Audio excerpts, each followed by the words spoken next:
예, 조국 법무부 장관을 둘러싼 각종 의혹을 수사하고 있는 검찰이 가족 펀드로부터 투자받은 업체 대표의 자택을 전격적으로 압수수색했습니다. 네, 검찰이 수사에 속도를 내고 있는 상황인데요. 오늘 두 분의 전문가 모시고 이야기 나눠보도록 하겠습니다. 네. 최영일 시사평론가, 손정혜 변호사 나오셨습니다. 두 분 어서 오십시오. 안녕하세요. 예. 말씀드린 것처럼 검찰이 조국 법무부 장관의 가족 펀드 자금을 투자받은 업체죠. 웨스트NT의 최모 대표 자택을 압수수색했습니다. 지난 압수수색 당시에는 이제 사무실만 대상에 포함됐었는데 자택은 제외됐었잖아요. 오늘 이 자택을 압수수색한 이유는 뭐라고 해야 될까요? 두 번째 압수수색 그 절차에서 그 장소로 주거지가 지금 특정이 되어 있다라고 보시면 될 것 같은데 이 예. 최모 대표가 받는 혐의는 횡령입니다. 회사 돈 5억 원을 개인적으로 또는 다른 목적으로 유용했다라는 혐의를 받고 있는데 예. 구속영장 실질 심사를 앞두고 아마도 이 횡령은 다툼의 여지가 있으면 영장이 기각될 여지가 있는 범죄의 종류이기 때문에 이 다툼이 있거나 의구심이 나는 부분에 대해서 자금의 흐름을 포착하기 위한 증거를 사무실뿐만 아니라 주거지에 쓸 개연성도 있다라고 판단해서 주거지도 지금 압수수색한 것이 아닐까 생각이 들고요. 네. 그리고 통상적으로 이렇게 압수수색이 두 번째 이루어진다라는 의미는 또 횡령의 아주 강력한 유력한 증거가 현재 검찰이 부족해서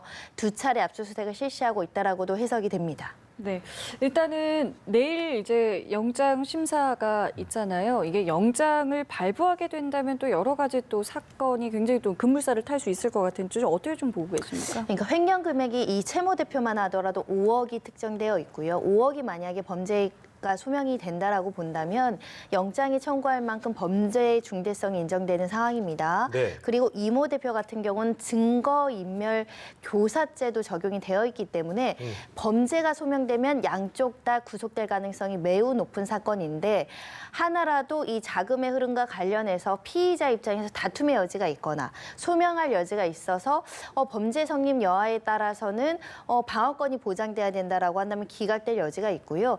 특히 이 이모 대표한테 적용된 자본시장법 위반은 그러니까 10몇 억만 투자를 받았는데 70몇 억, 100억 원대 이르는 투자를 받았다라고 허위 보고한 부분이거든요.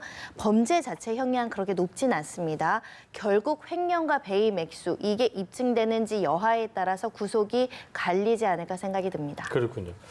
자, 그리고 정경심 교수가 투자한 그 운용사 코링크 P가 그 운영한 또 다른 펀드죠. 한국 배터리 원천 기술 밸류업 1호 펀드가 투자한 또 다른 업체입니다. WFM이라는 회사가 있는데 이 회사로부터 정 교수가 고문료 등 명목으로 월 수백만 원의 그 고문료를 지급받았다. 이것 때문에 논란이 좀 일군 상황인데 이에 대해서 적극 반박을 했더라고요. 반박을 했습니다. 그러니까 지금 의혹은 뭐냐면 결국은 사모펀드와 관련해서 뭔가 우회 상장 등 이 투자금을 이제 수익으로 크게 거두기 위해서 일종의 작전 세력처럼 움직인 것 아니냐 하는 네트워크가 지금 검찰의 그림이고 야당 의원들도 이 부분을 문제 제기를 했었습니다. 그러니까 이제 이번에 새로 드러나서 좀 저도 놀랐던 사실은 코링크 P의 이 밸류업 펀드에 들어갔던 거예요.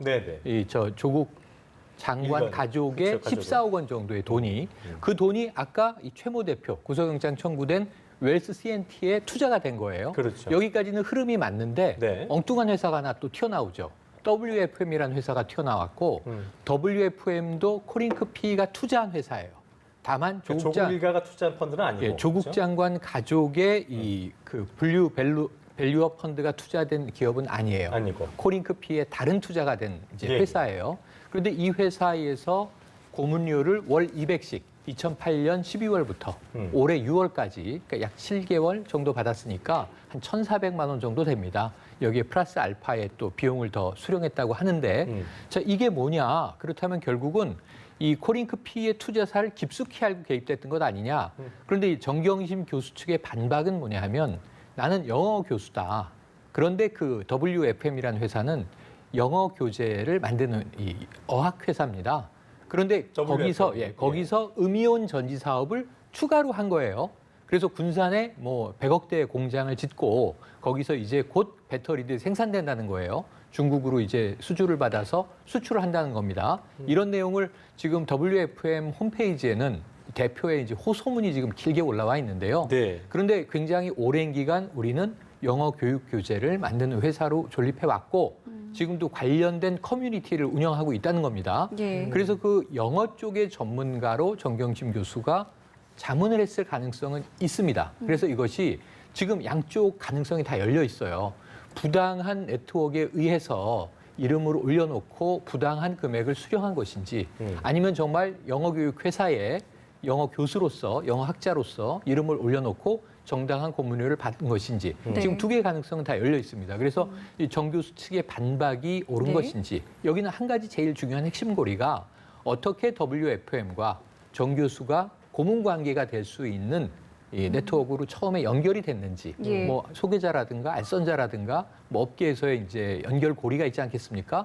혹은 그것이 코링크 P가 된다면 지금 코링크 P 대표는 구속영장 청구를 받고 있는 상황이기 때문에 그 이상훈 대표이사가 전에 WFM 이사도 맡았더라고요, 보니까요. 맡았습니다. 그래서 지금 이제 야권에서의 주장은 뭐냐면 WFM이 코링크 P의 이 사모펀드의 투자사는 아니지만 이 웰스 CNT와 이 WFM은 상장사예요.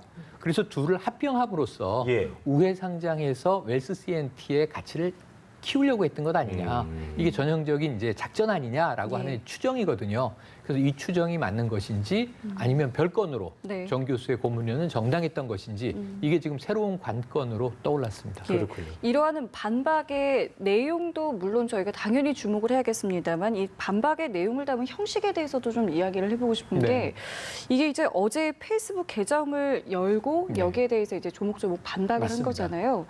어제 장관 임명이 됐고 어제 페이스북을 통해서 해명을 한 이 형식에 대해서 사실 굉장히 좀 많은 이야기들이 있습니다. 어떻게 보셨는지요? 이 비판과 비난도 적지가 않죠. 왜냐하면 이제는 뭐 이 공직 후보자에서 공직자가 됐습니다.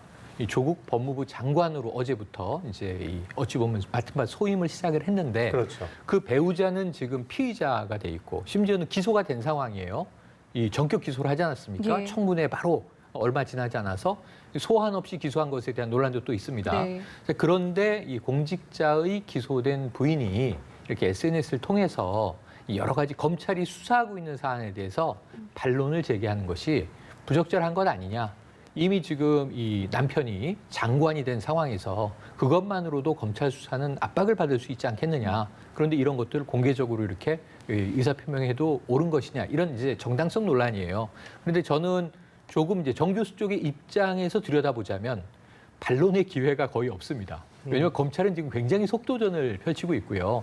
본인의 소환 없이 본인은 계속 부인하고 있는 상황이었는데 이 덜컥 기소를 했다 하면 이제 유죄를 재판에서 다퉈보겠다는 거죠. 그러니까 검찰과 반대쪽에 서 있는데 물론 변호인을 선임했겠고요. 변호인을 통해서 입장 표명을 할 수도 있겠지만 제가 보기에는 지난 청문회까지 한 3주여 동안 굉장히 많은 이 부인의 의혹이 터져나왔던 상황이에요. 그러니까 딸의 진학 의혹에도 개입하지 않았는가, 이 엄마로서. 또는 이제 사모펀드도 조국 후보 시절에 청문회 이전까지 기자간담회에서도 이 자산 관리는 아내가 했다. 이렇게 얘기를 했단 말이에요. 그러니까 본인도 반론이 필요한데 쏟아지는 의혹의 보도량에 비해서 자신의 목소리는 거의 전달되지 않은 것도 사실입니다. 그런 측면에서 어쩔 수 없이 SNS라는 대중소통 방식을 취한 것은 아닌가 하는 추정은 되고요. 그럼에도 불구하고 또 이 공직자의 배우자이기 때문에 사회적 비판도 본인이 감수할 대목이다 이렇게 보여집니다. SNS에 반박한 내용 중에 또 하나가 이제 동양대 CCTV에 그 자료를 들고 가는 게 찍혔다는 이거에 대해 반박을 또 했더라고요, 보니까요. 근데 이것은 사실은 증거인멸을 한 거 아니냐, 관련된 서류에 대해서 반출한 거 아니냐 이렇게 이제 의혹을 제기하는 측의 주장이고요. 정 교수의 주장은 내가 강의를 하다 보니까 강의 자료, 지난 학기 강의 자료를 정리를 했어야 되는데 그 자료를 가지고 나왔다가 학생이 개인정보가 있어서 다시 돌려주고 온 것뿐이다 이렇게 주장하고 있어서 내 사무실에 교수가 왔다 갔다 그리고 자료를 가지고 나갔다 들어왔다는 어떻게 보면 자연스러운 상황입니다. 그렇기 때문에 함부로 증거인멸의 혐의를 포착했다라고 보이긴 어렵지만 워낙 시국이 엄중하고 이미 피의자를 넘어서 피고인으로 검찰이 기소한 마당이기 때문에 이 부분에 대한 의구심은 있을 수 있다라고 생각하지만 문제는 만약에 그런 자료나 이런 것들이 있다고 한다면 검찰이 당연히 확보를 하는 과정들을 거쳤을 겁니다. 그런 면에서 상식적으로 생각한다고 한다면 CCTV가 엄연히 있는 상황에서 증거인멸은 쉽지 않았을 것이다. 그런 생각도 들고요. 만약에 어떤 서류들이 있었다고 한다면 이미 PC가 압수수색 과정에서 압수된 상황 아니겠습니까? 보통 문서화된 서면은 컴퓨터 내부에도 저장되었을 개연성이 높기 때문에 증거인멸 가능성은 의혹으로 끝날 가능성도 배제하기는 어렵다. 하지만 이런 행동 자체가 자체가 만약에 우연일치로 계속 겹친다고 한다면 증거인멸에 대한 의혹을 증폭시킬 수 있기 때문에 당분간은 좀 행동에 대해서 조심할 필요가 있다고 생각이 듭니다. 기소가 된 상황이고 말씀하신 것처럼 소환 조사는 아직이잖아요. 소환 시점은 좀 어떻게 좀 예상해 볼 수 있을까요? 검찰이 사실 원래는 수사를 다 마치고 피의자 조사를 마치고 기소하는 게 원리 원칙이 맞는데 공소시효 때문에 좀 전격적으로 이루어지다 보니까 기소 이후에 피고인을 조사해야 되는 문제가 발생을 했습니다. 뭐 법률적으로 불가능한 건 아니지만 좀 이례적이다 이렇게 보시면 될 것 같고요. 네. 일단은 그러다 보니까 아마 소환 조사를 여러 번 하긴 굉장히 어려울 겁니다. 모든 조사를 대부분 끝내고 참고인 조사도 마치고 증거 분석도 끝낸 다음에 확인 차원에서 불가피하게 한두 번 부르지 않을까 생각이 들어서 지금 명절 전에 부르기에는 검찰이 조사를 다 마쳤다고는 보이지 않습니다. 왜냐하면 이미 기소 전에 그 조사한 참고인들을 보면 뭐 총장, 동양대 관련된 임직원 몇 명 정도로 보이는데 또 반대되는 직원도 많이 나오고 있기 때문에 반대되는 그 진술을 하는 참고인들도 조사할 필요가 있거든요. 네. 그리고 총무팀, 뭐 여러 가지 규정 이런 새로운 주장들도 나오고 있어서 이걸 먼저 이제 조사를 해야 되는 면에 비추어 봐서는 명절 지나고 소환되지 않을까 생각이 듭니다. 이게 사문서 위조 혐의라는 게 이제 그 PC 정 교수 PC에 동양대 네. 총장 직인 파일이 네, 있으면서 문제가 된 거잖아요. 맞습니다. 그렇죠? 예. 그러니까 지금 이것은 이제 검찰발로 흘러나왔을 가능성이 있는데 그것 때문에 이것도 이제 어떻게 나온 자료냐 이제 논란이 되고 있는데 지금 이제 정 교수의 PC 안에 이 동양대 총장 직인 파일이 들어있다.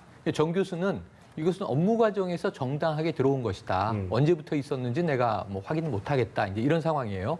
그런데 2012년에 표창장이 위조됐다고 가정한다면 2012년에 위조가 됐겠죠.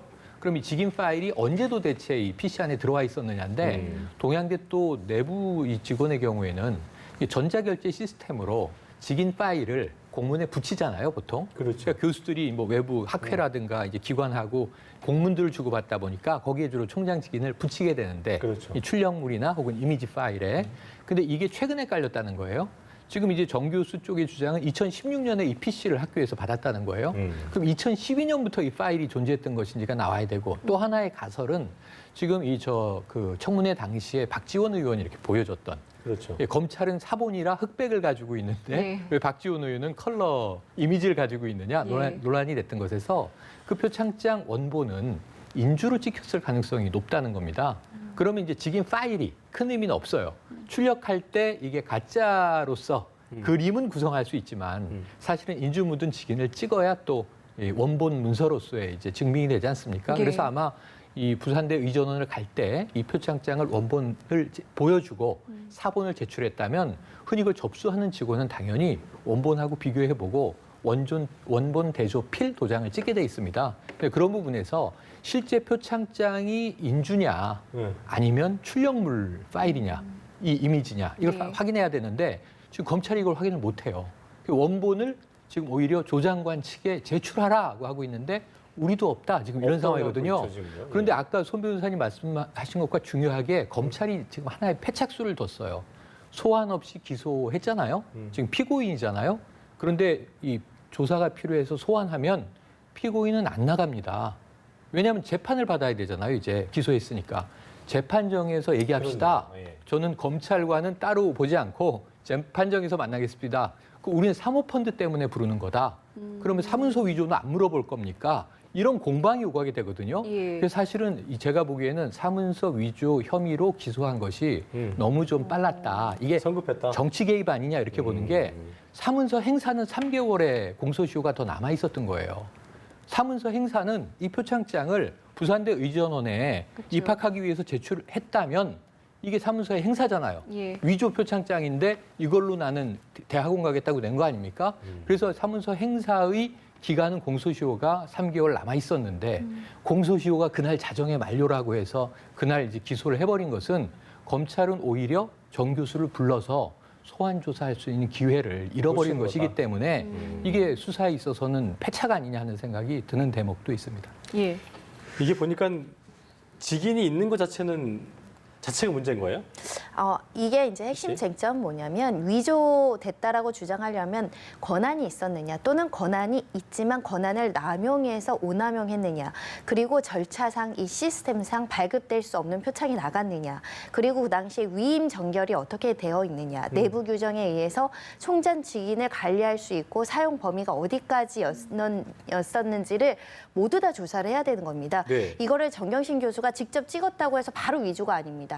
그 위조까지 단계를 가려면 정 교수가 위임을 받았느냐, 정 교수가 위임받은 범위 내에서 행사를 했느냐, 또는 위임을 받았다라고 오인할 만한 정당한 사유가 있었느냐 이런 부분에 대한 해소가 다 있어야 되기 때문에 직인 파일이 컴퓨터 내부에 있다는 것만으로도 위조로 가는 건 굉장히 위험한 발상이고요.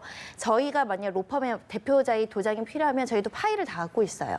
왜냐하면 찍을 만한 권한이 있는 상황이 발생하면 찍어서 나갈 수 있거든요. 그래서 그 위임 정결이나 그 사람이 가지고 있는 권한 그런 것들을 모두 다 살펴봐야 위조죄 성립 여하가 달라질 수 있는 것이다라고 생각이 듭니다. 그렇군요. 예. 자, 그리고 조 장관의 딸의 경우에는 이제 본인의 성적 유출 경위에 대한 이제 수사를 좀 해달라면서 경찰에 고소를 했습니다. 그렇습니다. 경찰이 이제 한영외고 교사 2명에 대한 조사를 하는 등 이제 본격적으로 수사를 나섰는데 어떤 식으로 좀 조사가 이루어질 거라고 보십니까? 결국은 이 지금 한영예고 교직원이 조회한 기록이 남아 있다는 거 아니겠습니까? 이 한영예고 교직원이 누구를 통해서 누구에게 보고하기 위해서 이걸 조회했는지 여부, 그 목적과 경위와 그리고 이것을 유출한 경위를 파악하는 것이 중요하지 않을까 생각이 들고요. 그리고 이제 공개한 인물도 이제 필요하다면 참고인 조사를 하겠다라고 경찰에서 밝히고 있습니다. 예. 이게 면책특권 범위 내에 들어오느냐, 공개한 것이 정당한 목적이 있느냐, 또는 위법한 증거를 사용했느냐 이런 것들도 이제 조사 과정에서 드러나지 않을까 생각이 들고요. 원칙적으로 학생부 같은 경우는 동의 없이 유출을 하게 되면 처벌될 수밖에 없습니다. 다만 이게 공적인 목적으로 또는 위법하게 취득하지 않은 전제하에서 활용됐는지 여부에 따라서 이제 범죄 성립 여하가 달라지지 않을까 생각이 드는데 결국은 관계자를 소환해서 묻는 방식밖에 안 됩니다. 그래서 문건 자체를 유출했는지 그 내용을 또 그냥 구두로만 전달한 것인지 이런 것들도 중요하게 예. 보이고요. 일단은 그 피해자인 딸이 직접적으로 수사를 의뢰한 사건이기 때문에 예. 피해자 조사, 진술 조사를 받고 그다음에 관계자들이 참고인 조사할 것이고 거기에서 혐의 사실이 드러나는 사람은 참고인에서 피의자로 전환될 것으로 보입니다. 그렇군요. 자, 그리고 어제 저희가 이 시간에 속보로 전해드린 바 있었는데 검찰이 98명의 현역 국회의원이 연루된 국회 패스트트랙 충돌 사건을 오늘부터 수사를 합니다. 네, 이게 맞습니다. 보니까 관련자 조사가 끝나지 않은 사건을 넘겨받아서 검찰이 직접 수사한 게 좀 이례적인 것 같은데 네. 뭐 의도 어떻게 보셨어요? 지금 이게 5월에 벌써 고소고발이 여야 간에 막 이루어졌던 겁니다. 시민단체도 고발을 했고요. 그런데 문제는 이게 주로 여당 측 의원들은, 뭐 정의당 의원도 예. 다 포함됩니다만 예. 일부 야당과 여당 측 의원들은 경찰의 소환에 다 응해서 조사를 많이 받았어요. 예. 그런데 주로 이제 야당 쪽, 그것도 이제 자유한국당 쪽 의원들은 이 자체가 정치적 수사다. 우린 거부한다. 한 명도 나가지 않았어요. 그래서 예. 굉장히 이제 아이러니한 장면을 우리가 그 조국 후보의 인사청문회 때 청문위원들의 대부분 야당 측 위원들이 또 이 경찰 조사를 받는 입장이었던 거예요. 이제 그런 상황이다 보니까 그것 때문에 또 이제 법정 논방이 오가기도 했습니다. 이게 배우자가 지금 이제 곧 기소될 상황인데 소환될 상황인데 지금 사퇴해야 되는 거 아니냐. 그런데 또 이제 여당 측 의원들은 우리 다 지금 어차피 이 수사 대상에 있는 피의자들 그렇죠. 아니냐 이런 얘기를 했단 말이에요. 예. 자, 그런데 결국은 이제 경찰이 지금 수사하고 있는 이 패스트트랙 충돌 관련 예. 국회 선진화법, 짧게는 국회법입니다. 국회법 위반 사안들을 다 송치하시오에서 어제부로 송치를 받았습니다. 그럼 이제 그동안은 경찰이 수사를 하고 수사 지휘를 검찰이 했지만 이제 검찰 권한으로 다 넘어갔습니다. 네. 그럼 이제 검찰이 먼저 뭘 할 거냐?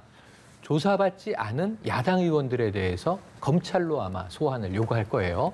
그렇게 되면 지금 어찌 보면 검찰이 조국 장관과 그 가족들에 대한 수사를 아주 전격적으로 펼치고 있던 상황에서 청와대 내부 관계자가 좀 놀랄 만한 상황에서 예. 야당은 잘한다. 저게 법대로 하는 거다. 네. 문재인 대통령이 윤석열 총장 임명 때 살아있는 권력에 대한 수사도 머뭇거리지 말고 해달라라고 예. 한 걸 실천하는 건데 왜 여당이나 청와대가 발끈하느냐 이런 반응이었는데 패스트트랙에 대해서는 또 약간 수심이 깊어지는 게 이번엔 야당 쪽입니다. 예. 여당은 우린 다 이제 이미 조사 받았으니까 예. 발 뻗고 자고 지금 야당은 지금 이게 정치 수사라고 이제 규정한 마당에 검찰이 잘하고 있다고 얘기했는데 지금 이제 소환이 당장 줄 소환이 되면 네. 어떻게 대응할 것인가. 지금 오늘까지는 일단 나가지 않겠다는 입장은 불변이에요.